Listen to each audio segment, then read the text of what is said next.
ন্যায় বিচারের লক্ষ্যে ও মামলার দীর্ঘসূত্রিতা কমাতে অন্তর্বর্তী সরকারের সময়ে প্রত্যেক জেলায় লিগ্যাল এইডের অফিস স্থাপন করা হবে বলে জানিয়েছেন আইন উপদেষ্টা ডক্টর আসিফ নজরুল। বিকেলে রাজধানীর হোটেল ইন্টারকন্টিনেন্টালে লিগ্যাল এইডের নতুন আইন বাস্তবায়নে জেলা আইনগত সহায়তা কমিটির ভূমিকা নিয়ে আয়োজিত জাতীয় সম্মেলনে একথা বলেন তিনি।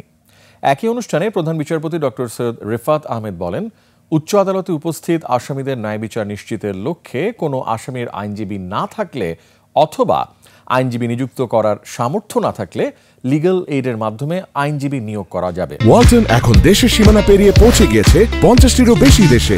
ওয়ালটন, ঘরে ঘরে বিশ্বজুড়ে। অনুষ্ঠানে অ্যাটর্নি জেনারেল মোহাম্মদ আসাদুজ্জামান মোট মামলার 10 ভাগ লিগ্যাল এইডের মাধ্যমে নিষ্পত্তি করার সুপারিশ করেন।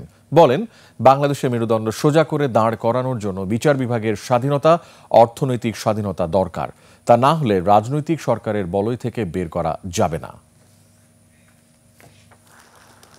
আমরা 1 টাকাও যদি না পাই, আমি 6 মাস আছি, এই 6 মাসের মধ্যে প্রত্যেকটা জেলায় লিগ্যাল এইড অফিস আমরা করে যাব। 2026 সনের ডিসেম্বরের মধ্যে আমরা প্রত্যেক বছর 2 লক্ষ মামলা এই আপনার প্রি কেস মেডিয়েশনের মাধ্যমে রিজলভ করব।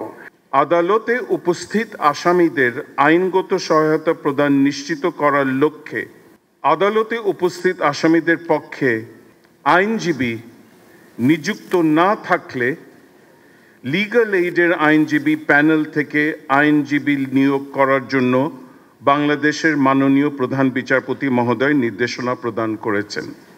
মাননীয় আইন উপদেষ্টা মহোদয় আছেন, আপনি যদি আপনার বার কাউন্সিল আইনের মধ্যে একটা সংশোধনী দিয়ে যেতে পারেন যে যারাই আইনজীবী হবেন প্রত্যেকটা আইনজীবীকে বৎসরে মিনিমাম 10% মামলা লিগ্যাল এইডে করতে হবে।